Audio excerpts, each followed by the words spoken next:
ស្ថិតក្នុងស្រុកអូរ៉ាល់ខេត្តកំពង់ស្ពឺតំបន់រមណីយដ្ឋានទេទឹកពុះទទួលបានការចាប់អារម្មណ៍កាន់តែខ្លាំងពីសាធារណជននៅក្នុងរយៈពេលចុងក្រោយនេះជាពិសេស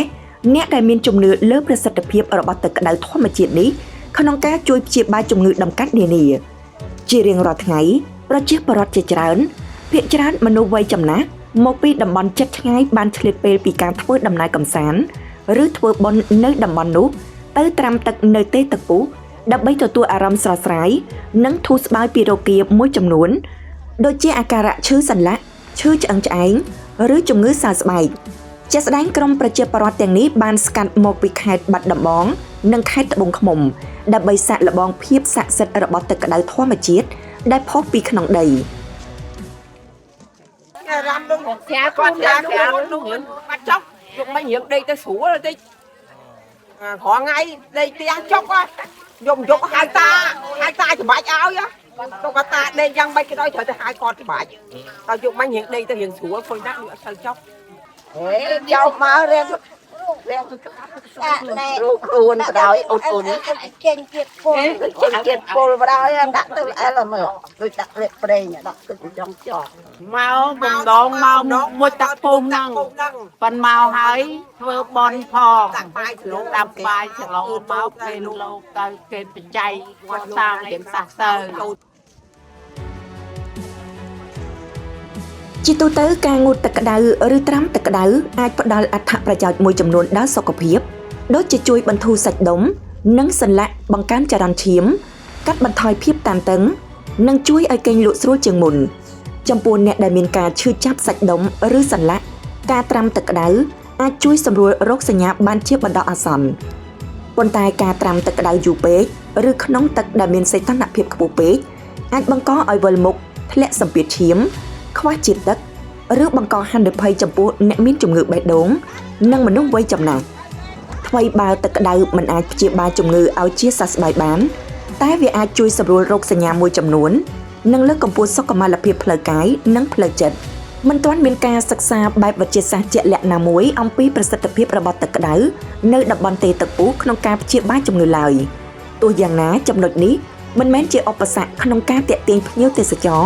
ទាំងខ្មែរនិងបរទេសឲ្យចូលមកទស្សនាកម្សាន្តនិងនាំគ្នាត្រាំទឹកក្តៅធម្មជាតិនេះឡើយទើបតែថ្មីកន្លងមកនេះតំបន់ទេទឹកពុះនេះបានល្បីដឹងដល់ប្រជាពលរដ្ឋទូទាំងប្រទេសថាជាកន្លែងដែលត្រូវការមុជទឹកឬក៏ត្រាំទឹកទេទឹកពុះព្យាបាលជំងឺទូទៅដូចជាជំងឺសន្លាក់ឈឺជើងឈឺដៃហ្នឹងគឺបានជាពីជំងឺសហគមន៍គេទេទឹកពុះដែលយើងហ្នឹងគឺជាសហគមន៍មួយដែលមានសក្តានុពលមិនថាធម្មជាតិតាក់ទងទៅនឹងព្រៃឈើធម្មជាតិយើងមានសក្តានុពលគឺតំបន់ទឹកពុះធម្មជាតិក្តៅមានតែមួយនៅប្រទេសខ្មែររបស់យើងបាទសម្រាប់ភ្ញៀវទេសចរគាត់មកលេងគាត់ចង់បានឃើញភាពបៃតងក៏ដូចជាទឹកក្តៅទឹកត្រជាក់ទឹកក្តៅនៅទឹកពុះនៅនឹងដើម្បីព្យាបាលជំងឺគាត់ផងដែរបាទហើយនឹងទីសក្ការៈរបស់គាត់បាទទេទឹកពុះមានជាប់តាក់ទងនឹងប្រវត្តិរឿងព្រេងនិទានអំពីសេដ្ឋីជនជាតិសួយម្នាក់បានសម្រេចសំភុំកូនបង្កើតរបស់ខ្លួនឲ្យរៀបការជាមួយគ្នាដើម្បីកុំឲ្យបែកបាក់ទ្រព្យសម្បត្តិរឿងនេះបានបង្កការក្តៅក្រហាយដល់ព្រះធរណីក៏ស្រូបអ្នកទាំងនោះទៅក្នុងដីបង្កើតបានជាត្រពាំងមួយមានទឹកក្តៅផុសចេញមករហូតដល់សព្វថ្ងៃរដ្ឋបាលស្រុកអូរ៉ាល់និងមន្ទីរបរិស្ថានខេត្តកំពង់ស្ពឺបានបញ្ជាក់ថាកាលពីមុនទេទឹកពុះមិនសូវមានភ្ញៀវទេសចរមកកម្សាន្តច្រើននោះទេប៉ុន្តែបន្ទាប់ពីមានការផ្សព្វផ្សាយកាន់តែទូលំទូលាយនិងមានការរៀបចំអភិវឌ្ឍពីក្រសួងបរិស្ថាននិងស្ថាប័នពាក់ព័ន្ធចំនួនភ្ញៀវបានកើនឡើងគួរឲ្យកត់សម្គាល់ដោយថ្ងៃខ្លះមានរាប់រយនាក់កំណើនភ្ញៀវទេសចរនេះបានរួមចំណែកលើកស្ទួយដល់ជីវភាពប្រជាសហគមន៍មូលដ្ឋានផងដែរដែលយើងចាប់តាំងពីខែ1រហូតដល់យើងខែ5ខែ6នេះភ្ញៀវមានចូលរាល់ថ្ងៃសប្បាយចិត្តនិងរីករាយដែលគាត់បានឃើញផុសនៅក្នុងទូរស័ព្ទទាំងអស់ហ្នឹងគាត់ដែលបាទគាត់អញ្ជើញមកតាំងមិនមែនចិត្តទេតាំងពីយើងខាងដែលកម្ពុជាក្រមក៏គាត់មកដែលមកជួខ្មែរទៅរឿងទៅយើងអត់បច្ចុប្បន្ននេះប្រកាសមុនឡើយសិតដឹកយកទឹកទៅពីនឹងទៀតអត់ចាំថ្ងៃសៅរ៍ថ្ងៃអាទិត្យទេបច្ចុប្បន្នឡូវ មានមនុស្សរាប់រយរាប់ពាន់nhưng tôi miền tăng bị bỏ tiết tiết tại cái mò sầm rạp tại khung mà lan pi lan bay lan mà lan chân cái chi bảy nạ buồn nạ chân tôi mà ngay anh là có nhiều chuyện mò trầm buồn nạ tập làm nạ để តែទឹកពូគឺជារមណីយដ្ឋានធម្មជាតិតែមួយគត់នៅកម្ពុជា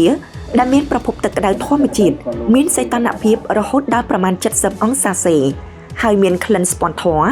និងថ្មកំបោរតំបន់នេះក៏មានវាលស្មៅធម្មជាតិដ៏ស្រស់ស្អាតនិងជាទីលំនៅរបស់ជនជាតិដើមភាគតិចសួយដែលមានជំនឿថាជាតំបន់ស័ក្តិសិទ្ធិមួយថ្មីនេះសម្ដេចមហាបវរធិបតីហ៊ុនម៉ាណែតនាយករដ្ឋមន្ត្រីកម្ពុជាបានណែនាំឲ្យក្រសួងបរិស្ថានសហការជាមួយក្រសួងស្ថាប័ននិងអាជ្ញាធរពាក់ព័ន្ធរួមគ្នាអភិវឌ្ឍតំបន់ទេទឹកពុះឲ្យក្លាយជាគោលដៅលំហែបៃតងដ៏ទាក់ទាញមួយរបស់ប្រទេសកម្ពុជាដើម្បីលើកកម្ពស់ជីវភាពប្រជាពលរដ្ឋនៅក្នុងមូលដ្ឋានព្រមទាំងចូលរួមការពារនិងអភិរក្សធនធានធម្មជាតិប្រកបដោយចីរភាព